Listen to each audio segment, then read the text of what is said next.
Kita bahas olahraga lah ya, biar makin sehat ya. Tang gimana? Apa nih programnya? Untuk olahraga. Olahraga nih. Programnya Pak Ipong buat olahraga itu sebetulnya cuma satu ya, satu kalimat aja. Apa tuh? 10 miliar per tahun minimal dialokasikan untuk pembinaan olahraga.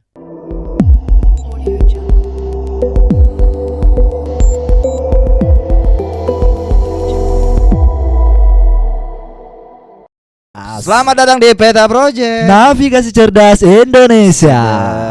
Siap. Wih. Waduh, kita berlabuh kemana lagi, Gi? Woi, ini yang lagi anget-angetnya nih. Yoi dong.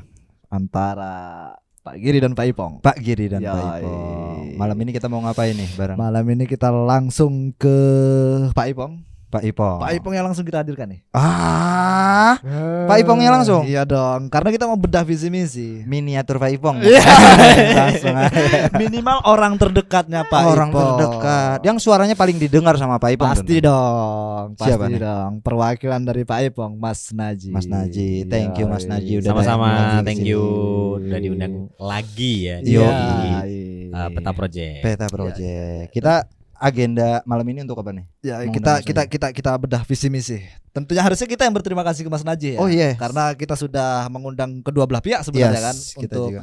menyajikan program dan bedah visi misi kepada masyarakat. Yes. Dan di tengah kesibukannya Mas Naji, alhamdulillah mau mampir ke Peta Mau Project mampir. untuk memberikan visi misinya kepada masyarakat. Yoi. Dan pihak sebelah Yoi. juga pasti mau lah. Pastilah. Udah diundang ya tapi Sudah, Sudah.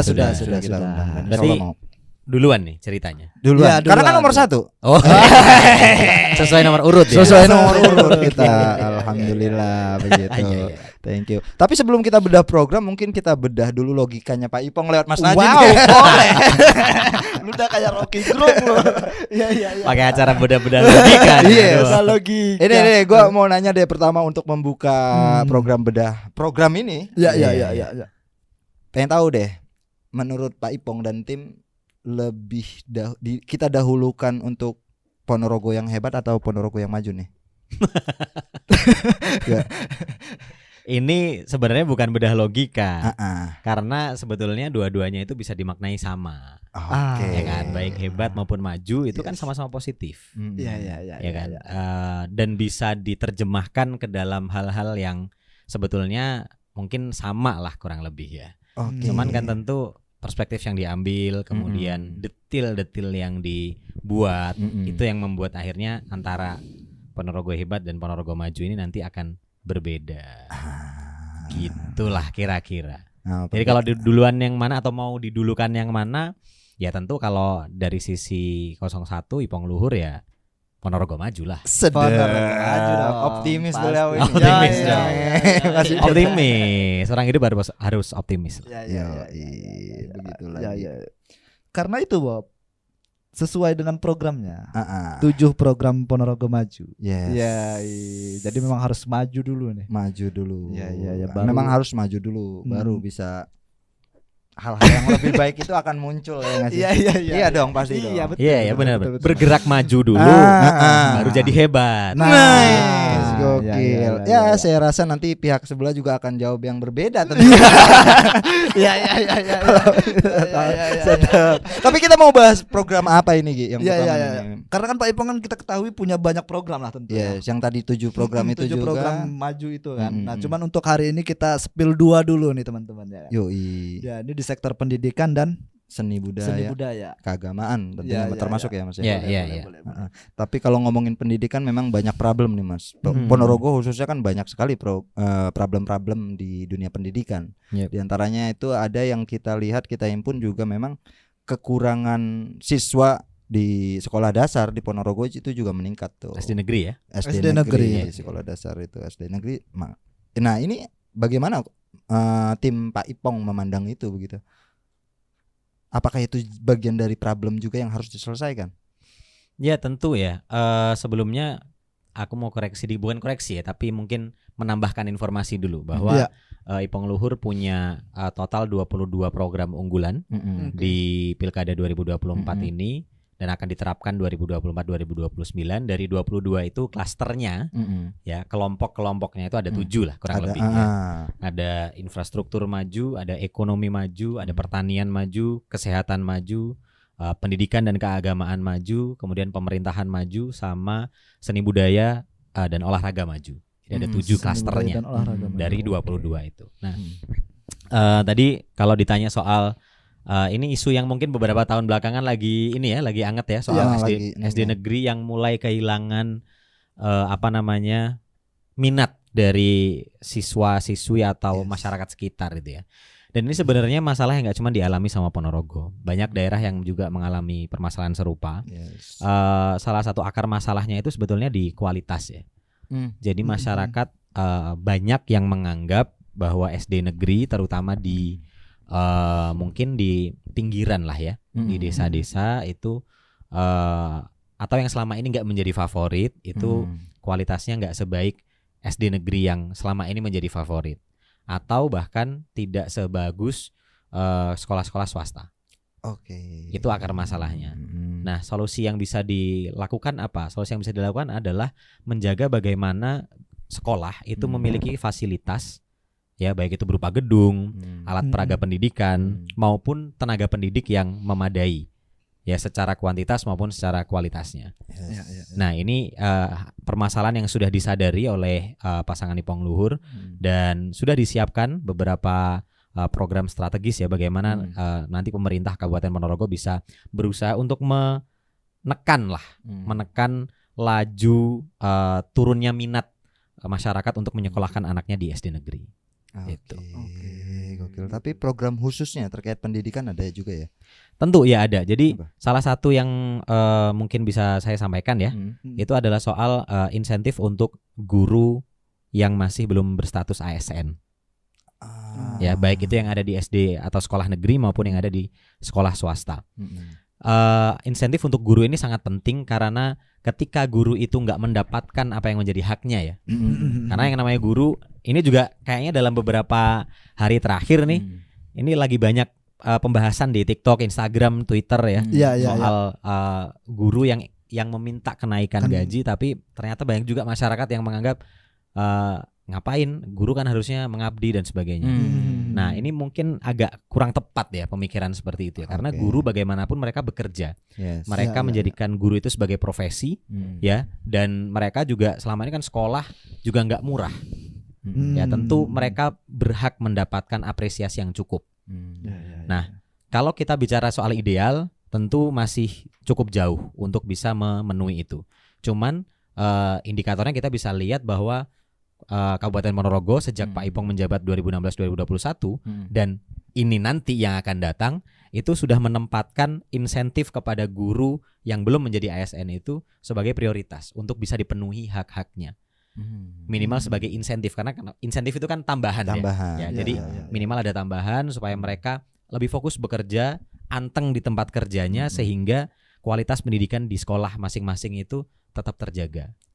Gitu. Tentu dengan harapan nanti minat peserta didik yang baru ya, orang tua di desa-desa, di kelurahan-kelurahan itu nggak usah jauh-jauh, tapi cukup di sekolah-sekolah yang terdekat karena gurunya kualitasnya tetap terpenuhi gitu. Berarti sejauh ini masih insentif kan berarti penambahan begitu. Masih betul. Dirasa kurang dari tim Ipong sekarang sampai sejauh ini. Pendapatan guru yang belum PNS masih. Oh iya dong. Iya, karena kita juga kurang ya. Iya, kita kan menerima juga banyak ini ya, banyak masukan ya. Memang kan gaji atau pendapatan guru non ASN, non P3K itu kan diambilkannya dari kalau nggak salah dari dana BOS ya. Dan itu kan masing-masing sekolah kemampuannya nggak sama. Gitu. Jadi dan pemerintah daerah itu kemampuannya juga terbatas untuk istilahnya mengintervensi ya itu status itu kemampuannya terbatas. Contoh misalnya ketika Pak Ipong menjabat tahun 2016-2021 rata-rata Pak Ipong itu setiap tahunnya itu mengangkat sekitar 100 tenaga pendidik di jenjang SD dan SMP itu ya, itu untuk menjadi tenaga honorer yang mendapatkan honor yang tanggung oleh kabupaten, bukan oleh sekolah masing-masing. Gitu. Itu dulu. Ya, tentu dengan peraturan yang ada saat itu. Nah, artinya apa? Artinya concern, kepedulian Pak Ipong terhadap status guru ini berikut dengan kesejahteraannya itu dari dulu udah ada. Dan ke depan tentu akan ditingkatkan lagi dengan melihat permasalahan yang ada sekarang, menyesuaikan dengan peraturan yang ada. Jadi ini permasalahan yang kompleks sebenarnya sih. Tapi yang bisa saya sampaikan adalah concernnya Pak Ipong ada, sudah pernah dilakukan dan bisa. Oke, berarti ada concern juga nih ke Iya, pendidikan. iya. Berarti kalau secara tertulis program Pak Ipong di pendidikannya apa saja Mas sebenarnya Mas selain dana intensif tadi? Secara tertulis ya, poin-poinnya satu yang pertama itu adalah insentif tadi untuk tenaga pendidik non ASN ya tentu saja, yang baik itu yang ada di sekolah negeri maupun yang ada di sekolah swasta. Kemudian insentif untuk guru ngaji, guru TPA. Guru ngaji, oke. Ya. Kemudian bantuan untuk pondok pesantren dan juga ormas keagamaan. Ini sebesar 10 miliar per tahun. 10 miliar minimal Mas. yang akan dialokasikan. Betul. Wow. Jadi kenapa ini masuk ke dalam klaster pendidikan? Karena pondok pesantren tentu kita tahu mereka punya lembaga pendidikan masing-masing kan. Biasanya jenjangnya mayoritas sih kalau di Ponorogo mungkin madrasah sanawiyah dan madrasah aliyah ya. Beberapa mungkin ada yang SD, tapi kan nggak banyak. Kemudian kenapa ormas keagamaan? Karena kita juga tahu bahwa Nahdlatul Ulama dan Muhammadiyah itu juga punya lembaga-lembaga pendidikan. Ya, termasuk di dalamnya adalah lembaga untuk menaungi anak-anak yatim piatu. Ya, kan ada beberapa panti-panti yang memang dimiliki atau dikelola oleh Muhammadiyah dan Nahdlatul Ulama kan di Ponorogo ini. Jadi Pak Ipong menganggap bahwa intervensi dari daerah untuk bisa membantu ya bagaimana lembaga pendidikan yang swasta itu bisa tetap terangkat ya, nggak mereka sekedar atau hanya bisa banting tulang sendirian. Itu harus ada dan harus konkret. Konkretnya melalui alokasi 10 miliar per tahun untuk pondok pesantren dan juga ormas keagamaan khususnya untuk kegiatan pendidikan. Itu pendidikan ya ada 3. Iya. Pendidikan dan ormas keagamaan. Tapi kalau ini kan dulu pas waktu Pak Ipong memimpin juga sempat ada itu terkait tentang program keagamaan ya. Iya. Untuk pemberangkatan umroh itu masih dijalankan juga ya. Betul, masih. Jadi waktu tahun 2016-2021 targetnya itu kan 1000 marbot, takmir dan juga hafidzoh ya yang diberangkatkan umroh. Sayangnya memang di tahun terakhir Pak Ipong menjabat tahun 2020 itu tersisa harusnya masih ada 100-an orang yang mau diberangkatkan di 2020. Tapi karena Covid, akhirnya nggak jadi. Jadi pada waktu 2016-2021 itu Pak Ipong berhasil memberangkatkan kurang lebih 900 orang ya untuk program umroh itu. Dan ini nanti akan dilanjutkan kembali. Tanya dong, kenapa dilanjutin lagi? Tanya dong. Ya, oke, boleh deh. Kenapa dilanjut? Apa mau menutup yang 100 kemarin? Ya, tahun ini 100 doang takutnya kan. Kita ambil kuotanya kalau gitu. Daftar ya 2 ya. Daftar. Gini, jadi tentu kita pingin apa yang dijanjikan sama Pak Ipong 2016-2021 itu terlunasi. Itu yang pertama. Yang kedua adalah bahwa aspirasi dari masyarakat banyak yang menganggap program umroh itu sangat baik untuk membangkitkan, ini istilahnya ghiroh ya, membangkitkan ghiroh masyarakat sekitar. Ketika mereka punya di lingkungan kecil ya, ada musola, ada masjid, itu takmirnya atau marbotnya atau mungkin hafidzoh yang menghidupi masjid itu diberangkatkan umroh oleh pemerintah daerah ya. Kemudian mereka pulang, tentu akan ada kegiatan yang namanya ziarah umroh kan biasanya gitu. Ziarah haji kan setelah haji. Ini ziarah umroh. Itu menimbulkan semangat ya untuk masyarakat di sekitarnya, itu untuk yang yaitu tadi untuk memenuhi salah satu sunnah ya dalam ibadah agama Islam, yaitu untuk berkunjung ke tanah suci. Jadi tentu ini juga sebetulnya boleh dibilang program yang cukup memakan anggaran sebetulnya. Tapi secara value, mengingat Kabupaten Ponorogo ini adalah kabupaten yang punya ratusan pondok pesantren, dikenal sebagai kota santri ya, di samping kota budaya juga. Tentu ini adalah hal yang tidak mahal untuk dikeluarkan oleh kabupaten ya, untuk dalam rangka yaitu tadi membangun ghiroh kegiatan beragama di lingkungan masyarakat di skup yang paling kecil, yaitu di lingkungan musola itu. Gitu. Umroh kiai kampung dan marbot masjid. Betul. Yes.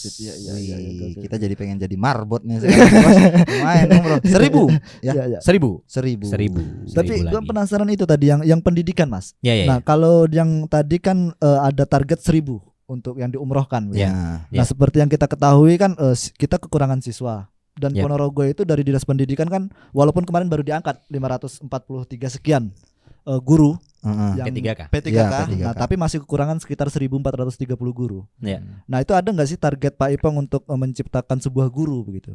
SDM. Katakanlah tujuannya untuk pemerataan di desa sama di kota begitu. Nah, target untuk ke situ gitu. Sebetulnya kalau soal ini ya ketersediaan tenaga pendidik itu pemerintah daerah bisanya mengusulkan. Oh, oke. Ya, bisanya mengusulkan dan tentu nanti yang akan memberikan arahan berapanya itu dari pusat kemudian ke provinsi. Arahannya seperti itu atau alurnya gitu ya. Iya. Alurnya gitu sehingga memang untuk merekrut tenaga pendidik itu pemerintah daerah nggak bisa melakukannya sendirian. Jadi perlu ada koordinasi dengan pusat dan provinsi. Kenapa? Karena contohnya P3K. P3K itu yang nanggung kan bukan pemerintah daerah kabupaten. Betul. Ya, operasional gajinya kan bukan pemerintah kabupaten. Kenapa ya? Lagi-lagi karena memang kemampuan anggarannya pemerintah daerah kabupaten itu nggak cukup mampu untuk bisa menghandle semuanya. Itulah kenapa ada pembagian tuh. Termasuk misalnya SMA itu kan sekarang udah nggak di kabupaten pengelolaannya tapi di provinsi. Gitu. Jadi Pak Ipong tentu punya concern dan akan melakukan diskusi dengan banyak pihak setelah nanti diumumkan sebagai pemenang ya. Setelah diumumkan sebagai pemenang tentu akan berkoordinasi untuk membuat fakta data itu align atau selaras dengan visi misi yang sudah disusun sejauh ini. Gitu. Tapi kalau belajar dari pengalaman memang kepedulian beliau terhadap guru honorer tadi Mas ya. Terus pemberangkatan haji kepada marbot dan lain-lain itu tentu umroh itu tentu sudah menjadi satu pembuktian. Dan dalam hal ini pasti Mas Najih berani menggaransi dong kalau pasti dong. Ini tugas kita mengawal nanti pasti. Iya benar. Ya. Karena gini, program insentif kemudian program umroh tadi itu adalah salah satu dari 15 program unggulannya Ipong Luhur yang sudah dilakukan Pak Ipong 2016-2021. Jadi artinya matematikanya udah ketemu. Jadi ini bukan program yang baru diada-ada, belum jelas anggarannya dari mana, enggak. Tapi Pak Ipong udah ngerti ini akan diambilkan dari mana, proporsinya seberapa, dikeluarkannya bagaimana itu udah tahu. Gitu. Jadi tentu kita nggak perlu ragu lah ini nanti bisa terlaksana atau enggak karena udah pernah. Udah ada buktinya lah. Betul. Buktinya cuma kurang 100 kemarin itu ya. Betul kalau yang di periode pertama. Kurang 100 karena Covid itu. Karena juga. Covid, betul. Oke, seharusnya sekarang 1.100 nih, Mas. Pokoknya ya kan? 1.100 kita usul lah. Teruskan. Ya nanti ini ya, aku sampaikan lah kabarnya. Boleh. 100 Pak ini kayaknya salah kemarin. Tapi gini Mas, tapi ya ini betul apa yang dibilang tadi Lugi. Jadi ini juga mungkin dari 100 ketika nanti Pak Ipong betulan terpilih begitu menjadi menang di pilkada tahun ini. Nah, ini jadi dokumentasi nih. Jadi ini 100 hari harus kita tagih begitu, 100 hari kerjanya itu yang dijawab. Kita nggak perlu nagih melalui aksi, cukup tampilin aja video Peta Project ini ya. Iya. Harus garansi. Iya. Kirim aja via WA. Jadi gue rasa teman-teman juga pasti menangkap lah apa yang disampaikan oleh Mas Najih tadi. Pasti ini program ini tidak hanya sekedar omong-omong gitu. Karena periode sebelumnya kan sudah terbukti tadi Mas ya. Betul sudah terbukti. Khususnya pendidikan dan keagamaan. Dan keagamaan. Tapi di luar itu kan brand Ponorogo tidak hanya menjadi kota santri aja, tapi kota reog juga nih. Masuk dalam seni nih. Gimana coba concernnya di bidang seni dan budaya Pak Ipong? Apa programnya? Yes, kalau dari seni budaya dan olahraga ya, atau tambahin. Dari klaster seni budaya dan olahraga ada 3 juga program yang sudah disusun ya. Yang pertama adalah bantuan insentif untuk kelompok seni. Dan juga reog di level desa. Jadi kelompok seni ini tentu di luar reog ya. Kalau tadi aku nyebutnya ada reog desa, ada kelompok seni. Nah, kelompok seni ini adalah kelompok atau paguyuban grup seni di luar reog Ponorogo. Itu. Kenapa program insentif untuk paguyuban atau kelompok seni ini perlu, termasuk untuk reog di skala desa? Karena untuk yang reog desa ini memang khususnya ini akan dilakukan untuk menghidupkan kembali dulu yang namanya Gebyakan Reog Sewelasan. Jadi tahun 2019 sampai 2020 awal lah ya, sebelum akhirnya kita nggak bisa ngapa-ngapain karena pandemi itu, Pak Ipong kan sudah mencanangkan yang namanya Gebyakan Reog setiap tanggal 11 atau Sewelasan dikenalnya waktu itu ya. Dan itu berhasil dilaksanakan serentak selama kurang lebih kira-kira 10 bulan kali ya. 8 sampai 10 bulan lah.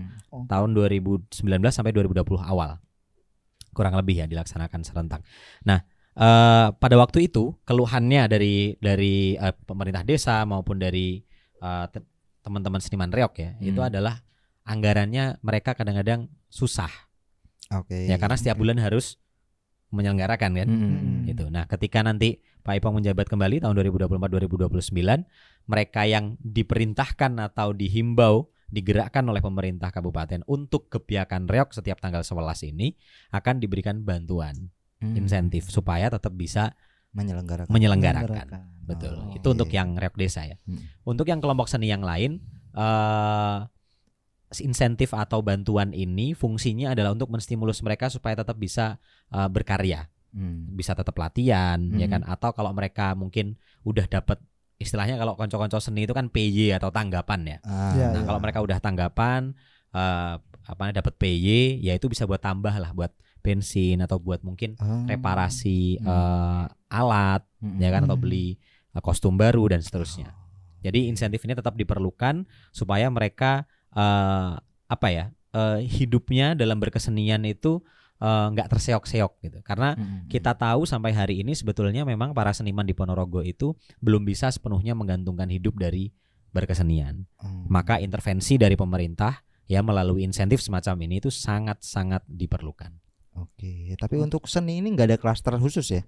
Seninya bebas. Bebas karena di Ponorogo ada banyak kan, ada jarantik, ada unta-untonan, ya kan, ada gong kumbeng, ada keling, macam-macam. Itu masuk di dalam kategori situ. Itu.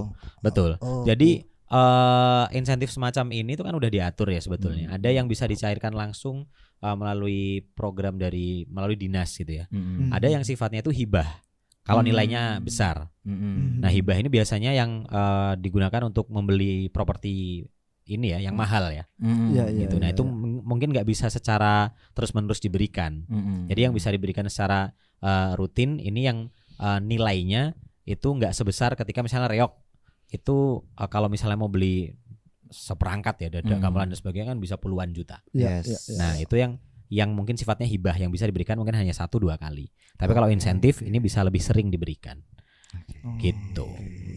Itu tadi dari seni dan kebudayaan. Nah, kalau dari olahraga tadi Mas. Kalau dari olahraga, sorry, tadi ada yang ketinggalan dari seni ya, khususnya reog.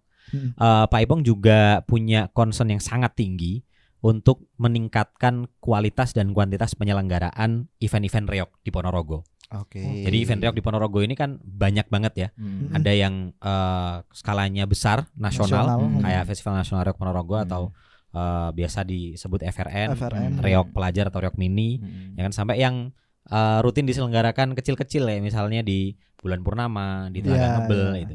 Nah, FYI aja atau ya ini sekedar informasi aja bahwa concern Pak Ipong kepada seni reog ini bukan cuma sekarang, bukan ketika akan macung kembali ya di Pilkada 2024, tapi udah terbukti di 2016-2021. Aku beri contoh di 3 tahun terakhir Pak Ipong menjabat tahun 2018, 19, 20 ya. Pak Ipong itu untuk kegiatan pagelaran rutin seperti reog malam bulan purnama, wayangan mapak tanggal, kemudian pentas teater di gedung kesenian dan juga pentas reog di Telaga Ngebel, itu totalnya diselenggarakan 64 kali selama 3 tahun. 3 tahun. Ya, jadi terjadwal rutin. Grup reog yang akan tampil itu semuanya diberikan kesempatan yang adil dan merata. Nggak ada reog yang kemudian atau grup reog atau grup seni yang istilahnya mungkin anak emas ya, Yes. yang itu lagi itu nggak ada. Karena Dinas Pariwisata waktu itu secara adil memberikan porsinya itu, yang belum ya dikasih kesempatan. Jadi selama 3 tahun terakhir itu diberikan kesempatan yang merata. Kalau mau sedikit membandingkan dengan eranya Pak Giri hari ini, dalam 3 tahun Pak Giri menjabat 2021, 22, 23 ya, atau sekarang udah 2024. Pak Giri itu hanya menyelenggarakan total 16 kali event rutin. Kayak bulan purnama, wayangan, ya, reok di Telaga Ngebel, atau sekarang ditambah ada Jarantik juga beberapa kali. Itu totalnya hanya 16 kali dan nggak terjadwal. Yang pengen saya sampaikan di sini adalah bahwa keberpihakan Pak Ipong kepada para seniman itu konkret sekali. Nggak cuman bagaimana sikap personal Pak Ipong kepada person-person seniman, tapi juga dari keberpihakan beliau melalui anggaran dan juga program-program yang sudah dikeluarkan. Artinya melalui program-program yang sudah dikeluarkan ini, Pak Ipong membuktikan bahwa ya ini Bupati itu seharusnya memberikan panggung. Bupati memberikan kesempatan yang sama, yang adil buat semua seniman untuk bisa mendapatkan kesempatan tampil. Gitu. Ini juga kan membuka peluang untuk seniman reog bisa tampil di berbagai macam tempat begitu. Tidak terpusat hanya satu tempat aja reog gitu ya. Yes, betul. Karena ya mungkin teman-teman atau seniman hari ini udah mulai agak lupa ya, karena kan Pak Ipong jadi bupati itu kan udah 4-5 tahun yang lalu. Ya kan, bahkan udah sejak kira 9 tahun yang lalu. Mungkin udah agak lupa. Makanya di sini aku ini reminder nih buat teman-teman buat dulur-dulur seniman bahwa keberpihakan Pak Ipong itu konkret melalui program dan anggaran. Nggak cuma sekadar sikap personal. Sikap personal tentu baik, tapi kalau nggak disertai dengan keberpihakan anggaran, ya kan, ya buat apa? Kan gitu. Dan soal kuantitas kualitas penyelenggaraan reog tadi, ya teman-teman, ini juga lagi-lagi FYI ya. Kita bicara soal Festival Nasional Reog Ponorogo, itu kebanggaan kita semua. Iya betul. Ya, nggak ada orang Ponorogo yang nggak tertarik nonton FRN minimal sekali seumur hidupnya. Ada orang-orang yang setiap FRN itu pasti nonton lagi. Nah, kualitas penyelenggaraan FRN ini juga menjadi concern Pak Ipong ya, perhatian Pak Ipong selama ini, karena kalau kita lihat data dari penyelenggara FRN sendiri, yaitu pemerintah Kabupaten Ponorogo, khususnya Dinas Kebudayaan Pariwisata Pemuda dan Olahraga, tren jumlah peserta FNRP itu menurun. Ya, betul. Di era Pak Giri. Aku buka sedikit data ya. Jadi untuk peserta FNRP ini di eranya Pak Ipong ya, tahun 3 tahun terakhir lah, 2018 2020 kan nggak ada ya, jadi 17, 18, 19 itu tahun 2017 ada 55 grup reog anak dan dewasa total ya, 55. Tahun berikutnya 2018 itu totalnya ada 64 grup, tambah ya, nambah tuh, dari naik. 55 ke 64. 2019 nambah lagi jadi 73. Naik. Oke, kelihatan ya peningkatannya ya. Sementara di era Pak Giri ya, sejak 2022, karena 2021 nggak ada Gerbek Suro ya. 2022 itu peserta FNRP FRM itu 58. Oke, turun ya dari 73 terakhir 2019 turun menjadi 58. Nah, tahun berikutnya tahun 2023 itu turun lagi. Jadi totalnya hanya 46 grup. Terus habis itu tahun 2024 kemarin berhasil naik tipis jadi 59. Jadi sebetulnya di sini kita pengen menyampaikan bahwa yang namanya bupati, kepala daerah, sekali lagi keberpihakannya itu dilihat dari bagaimana dia menggunakan kekuasaannya, menggunakan kebijakannya, betul. Untuk apa gitu. Dan kalau program-program yang dilaksanakan itu baik, ukurannya itu bukan testimonial person by person, tapi adalah data. Jadi kita harus menghormati data ya. Kita menghormati datanya, memang bicara begitu. Kita nggak sedang merendahkan siapapun, tapi memang datanya berbicara seperti itu, bahwa kualitas dan kuantitas penyelenggaraannya memang menurun. Dan Pak Ipong akan mengembalikan kuantitas serta kualitasnya, dan bahkan bisa meningkatkan kuantitas maupun kualitas penyelenggaraannya nanti. Oke. Gokil. Tapi dari data yang sampai mau mencapai 80 tadi Mas ya. Hampir ya, 73 sorry. 2025 nih ya. Pak Ipong berani Mas menargetkan 100 grup reog nih Mas. Wah, 100 tuh banyak, banyak ya. Banyak. Harusnya untuk Kalau Ponorogo maju berani Mas.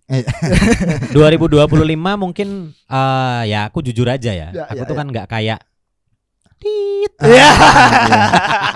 yang kalau ditantang apa-apa langsung wes iso Mas. Bisa. Jos. Nah, aku enggak gitu dan Pak Ipong juga enggak pernah gitu, San. Kita harus selalu kita tuh kalau ditantang orang, diminta orang itu dipikir dulu sejenak. Bisa enggak ya gitu. Nah, kalau untuk 2025 kita mungkin bisa menyampaikan bahwa sulit untuk bisa mewujudkan itu. Kenapa? Karena untuk lompat dari berapa tuh? 50 terakhir 59 nih tahun 2024. Lompat dari 59 ke 100 itu lumayan kan? Jauh. Lompatnya ada 41 grup total ya untuk reog mini maupun reog nasional. Nah, untuk menambah itu tentu nanti menambah waktu penyelenggaraan. Menambah waktu penyelenggaraan akan menambah biaya sewa, peralatan, kosnya semua nambah lah pokoknya. Ya belum lagi bantuan untuk peserta ya kan? Nah, itu akan nambah. Sementara penganggaran untuk kegiatan tahun depan itu sudah di alokasi besarnya lah minimal. Alokasi besarnya itu udah didok di akhir tahun ini nanti. Gitu. Jadi untuk alokasi besar semacam itu tentu agak menyulitkan ya. Bukan berarti nggak bisa. Tapi concern-concern semacam ini akan tentu akan dibahas oleh Pak Ipong dan tim ya. Bagaimana kemungkinannya? Tentu kita target 100 kalau misalnya grup reog yang tersedia di luar sana, di luar Ponorogo dan yang mereka yang siap secara SDM itu nggak nyampe 100 gimana? Repot juga. Kan gitu. Jadi kita harus lihat dulu ketersediaannya lah. Jadi sebenarnya bukan tidak optimis beliau ini, tapi memang lebih realistis aja. Realistis.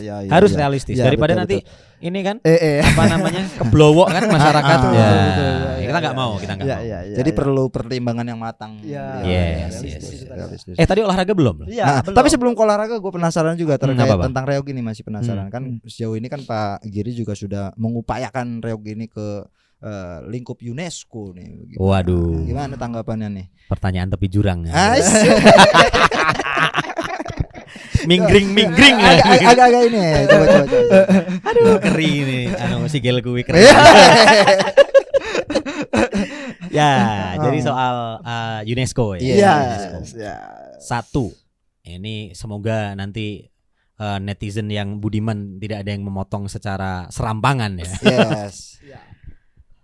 Ide keinginan untuk membawa reog Ponorogo masuk ke dalam list ICH UNESCO ya, Intangible Cultural Heritage UNESCO. Itu baik, sangat baik dan harus diapresiasi. Ide ya dan keinginannya. Jadi tidak ada yang salah dengan ide ataupun keinginan kita supaya reog itu diakui oleh dunia. Itu enggak ada. Nah, cuman kita harus tahu bahwa proses untuk menuju ke UNESCO itu juga tidak mudah. Tidak mudah dan tidak murah. Apakah daftarnya bayar? Oh enggak. Daftarnya enggak bayar. Tapi dalam proses kita untuk memenuhi prasyarat itu kan pasti butuh biaya ya. Macam-macam. Ada banyak sekali syarat yang harus dipenuhi sebuah entitas kebudayaan itu agar diakui oleh UNESCO sebagai sebuah warisan budaya yang sudah mapan. Nah, kecuali kita mau memasukkannya itu ke kategori yang terancam punah. Ya. Jadi ada dua kategori. Ada dua kategori di UNESCO itu. Nah, apakah sekarang ini percobaan pertama Ponorogo dan reog Ponorogo berusaha untuk masuk ke UNESCO? Enggak. Ini adalah percobaan yang kalau nggak salah itu yang sudah ketiga kalinya. Dari total 3 kali dong. Ini percobaannya siapa ini? Percobaannya Pak Giri. Ya. Percobaannya di era Pak Giri ini adalah percobaan pertama yang katanya sih sudah mau berhasil ya. Ya tentu kita sebagai pandemen reog masyarakat Ponorogo ikut seneng kalau memang di akhir tahun ini Ponorogo atau reog Ponorogo bisa betul-betul diakui oleh UNESCO. Tapi kalau nggak salah, kalaupun ini nanti masuk, reog Ponorogo akan masuk ke dalam list sebagai warisan budaya yang terancam punah sebetulnya. Aduh. Jadi dibilang membanggakan juga ya gimana ya? Kurang membanggakan. Karena sebetulnya kalau kita mau masuk ke UNESCO bisa sejajar dengan wayang, ya, dengan wayang kulit, dengan angklung, gamelan, dengan batik, gamelan, ya, dan seterusnya. Itu sebagai warisan budaya dunia yang statusnya bukan terancam punah, tapi sebagai warisan budaya dunia yang memang sudah settle, sudah mapan, sudah lestari, sudah dimiliki oleh banyak orang. Oke. Gitu. Nah, untuk ke situ prosesnya panjang. Tahun 2017, 2019 sudah pernah dicoba dan memang gagal karena dianggap belum memenuhi syarat. Apa sih syarat-syaratnya itu? Ya beberapa di antaranya ya. Ini kalau Sorry, itu tahun berapa tadi? 17. Berarti Pak Ipong dong? Ya. Oh, Pak Ipong sudah pernah mencoba juga ya? Betul, melalui kategori waktu itu, yang kategori yang bukan.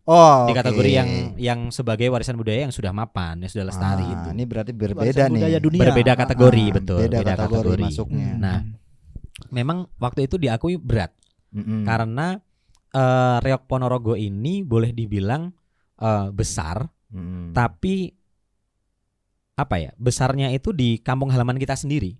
Oke. Gitu. Apakah di luar daerah nggak banyak pelaku reok? Oh banyak. Banyak juga. Tapi belum memenuhi standar yang diminta oleh UNESCO. Contohnya misalnya di luar negeri, yaitu harus ada di beberapa belas negara lah, yang sudah aktif mempraktekkan. Jadi kalau misalnya nih soal gamelan ya, ini soal gamelan. Kita ini gamelan Indonesia, ini gamelan Jawa ini. Di Australia, di Malaysia, Jerman. di Belanda, di Jerman, itu udah masuk kurikulum, udah masuk kegiatan ekstranya mahasiswa. Jadi kita mungkin kalau datang ke beberapa universitas di Australia atau di Eropa, udah mempelajari itu dan mempraktekkan. Ya, batik juga orang-orang luar negeri udah menggunakan dengan kesadaran penuh ya. Artinya udah jadi bagian dari fashion mereka. Nah, reok ini belum sampai pada tahap itu. Dan untuk mencapai tahap itu butuh waktu. Belum lagi kalau kita bicara soal permasalahan di dalam ya, di dalam internal Reok Ponorogo itu sendiri, misalnya soal bahan baku, properti, ya, yang kita masih punya PR lah. Bagaimana supaya Reok Ponorogo ini dari segala sisi, ya, dari sisi properti, dari sisi manusianya, ya, dari sisi peraturannya, dari sisi pemerintahnya itu nggak bertentangan dengan kepentingan dunia. Karena kalau Reok Ponorogo ini diakui oleh UNESCO menjadi seperti gamelan, seperti batik, dia itu akan menjadi milik dunia. Artinya dia secara value, secara macam-macam lah ya, segala komponen di dalamnya itu udah nggak boleh lagi bertabrakan dengan nilai-nilai yang dianut oleh masyarakat dunia dan juga peraturan dari betul. Gitu. Jadi tentu kita tetap mengapresiasi ya gregetnya Pak Giri untuk membawa Reok Ponorogo ke UNESCO, tapi ya itu tadi balik lagi menurut hemat kita bahwa Reok Ponorogo sebetulnya bisa dimasukkan ke kategori yang satunya lagi supaya sejajar dengan warisan Indonesia yang lain. Itu tentu akan jauh lebih membanggakan. Ya, tapi walaupun dengan berbagai kategori tadi tetap Pak Ipong tetap mengupayakan Mas dengan bekerja sama dengan lembaga pusat dan lembaga tentu karena upaya menuju ke UNESCO ini kan kemarin harusnya itu kan melalui NGO.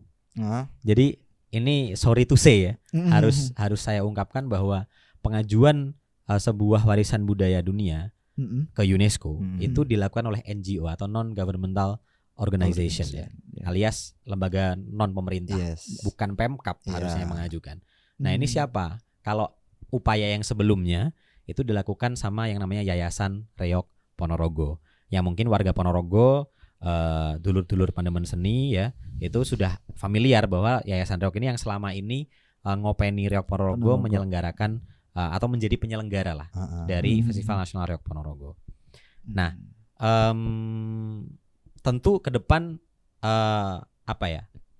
simpul-simpul seperti Yayasan Reok Ponorogo ini akan menjadi sahabat ya, mitra lah, ya akan kembali menjadi mitra pemerintah untuk urusan kebudayaan khususnya untuk Reok Ponorogo, dan wabil khusus lagi untuk bagaimana Reok Ponorogo nanti bisa diakui oleh UNESCO tapi dari kategori yang satunya yang tadi. pertama tadi. Sebagai warisan budaya Yang sudah lestari, yang sudah paripurna mapan, gitu. yang sudah paripurna.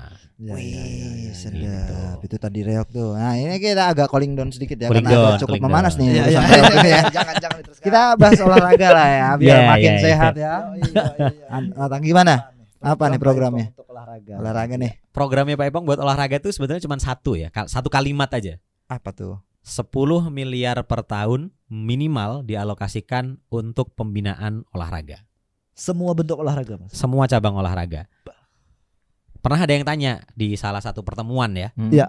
ketika ada yang menanyakan juga, Pak itu 10 miliar mangke damel nopo mawon gitu. Nah, ada yang orang yang nanya gitu ke Pak Ipong. Jawaban Pak Ipong adalah anggaran ini nanti sifatnya cair. Cair itu artinya alokasinya bisa disesuaikan setiap tahun. Fleksibel proporsinya ya, prosentasenya sekian persen buat apa, sekian persen buat apa itu setiap tahunnya bisa di otak-atik. Jadi nggak baku. Nah, itu nanti akan melihat urgensi dan kebutuhan.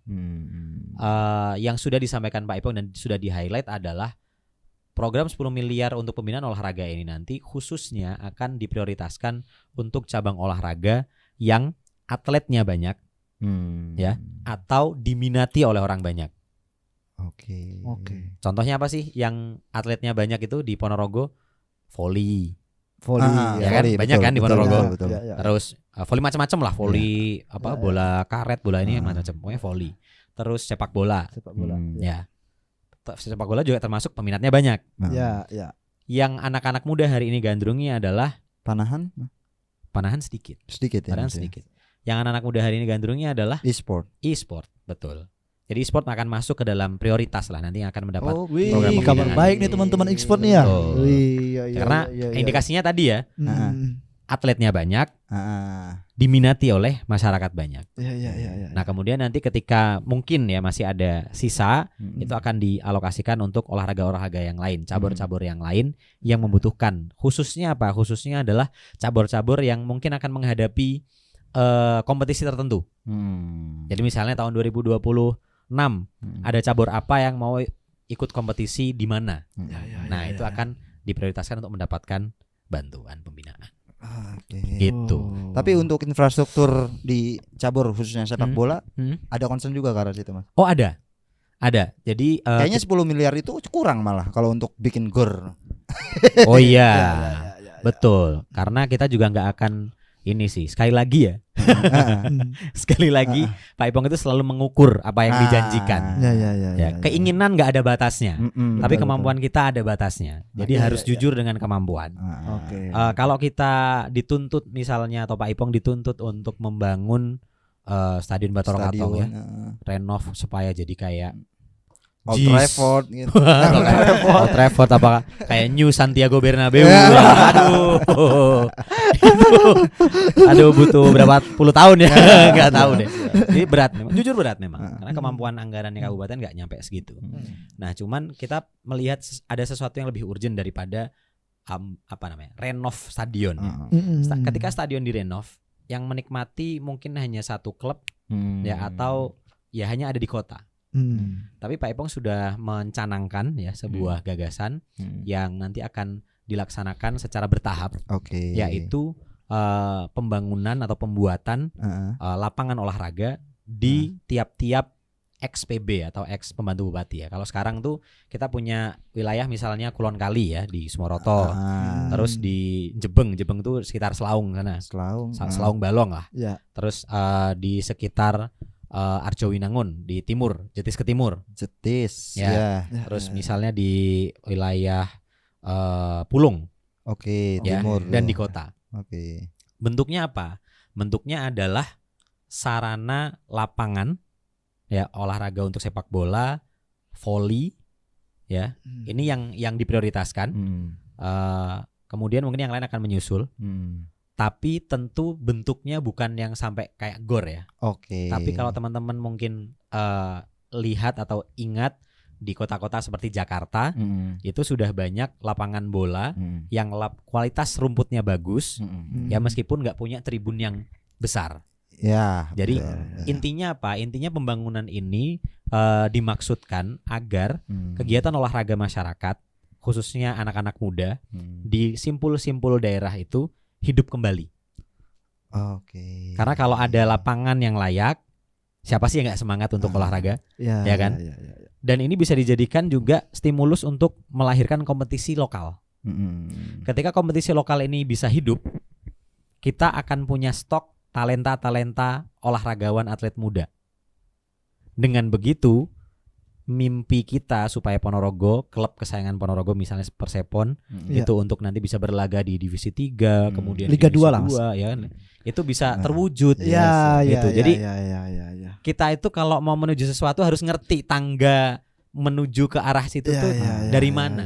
Jangan tiba-tiba kita menjanjikan pokoknya nanti di eranya si A, ya kan. Persepon akan tampil di liga berapa, tapi nggak dijelaskan runtutannya gimana, itu sesat nanti. Ya, kita nggak tahu alur berpikirnya. Jadi Pak Ipong ingin tahapan ini bisa berlangsung secara natural lah, ya. Pembinaan atlet ini dari desa-desa itu bisa muncul. Gitu. Bakal masuk Liga 2 nanti nih Persipon nih. Iya, amin. Ya amin lah. Kalau konsisten ya. Konsisten. Maksudnya konsisten bupatinya tetap Pak Ipong apa gimana?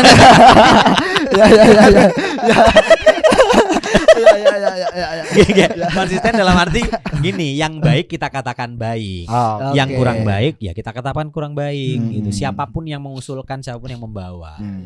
Gitu. Siap. Tadi pemain bola sudah, e-sport, volley. Pencak silat masuk ya. Masuk karena ya ini sedikit bocoran ya. Oke, siap. Beberapa simpul lah ya, beberapa simpul yang tentu bukan struktur, karena kalau struktur organisasi tentu harus netral ya. Tapi kalau simpul itu sudah banyak yang menyatakan dukungan kepada Pak Ipong, ya, pasangan Ipong Luhur, dan menyampaikan aspirasinya terkait dengan seni bela diri. Betul, dari beberapa perguruan lah. Ini sudah menyampaikan, dan concern mereka adalah ya itu tadi, Ponorogo harusnya bisa lah kembali suatu hari nanti bisa kembali melahirkan atlet yang berlaga di kancah nasional bahkan internasional. Kita kan dulu udah pernah punya ya, Aji Bangkit tahun 2018 kan berhasil tuh membawa nama harum Indonesia di Asian Games. Betul. Harapannya nanti ke depan bisa ada Aji Bangkit berikutnya. Amin. Boxing Mas, kalau boxing ada juga mungkin? Menjurus kayaknya.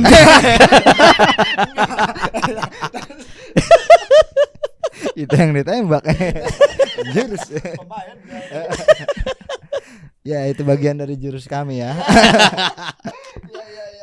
Belum lah ya. Atau ada juga. Ya, itu termasuk olahraga juga soalnya. Iya, cabang olahraga juga. Cuman gini, kan tadi kan itu batasannya kan peminatnya Mas. Betul, peminat. Pak Ipong yang jelas tidak menutup pintu kepada cabur, kepada asosiasi olahraga apapun. Jadi pintunya tetap terbuka, tapi bagaimana nanti mewujudkannya tentu sekali lagi itu tadi ya. Prioritasnya adalah dua tadi. Atletnya banyak, peminatnya banyak. Oke, gokil. Pendidikan dan agamaan sudah, seni budaya dan olahraga juga sudah. Apalagi yang mau dibahas? Nanti mungkin udah aja nih. Lanjut udah dulu deh. Nanti ini kita disclaimer juga nih ke navigator cerdas di luar sana nih, ada informasi kalau Pak Ipong ini ternyata ada juga program untuk pemuda 50 juta per tahun. Nah, kayak gimana programnya di episode selanjutnya. Oke, thank you.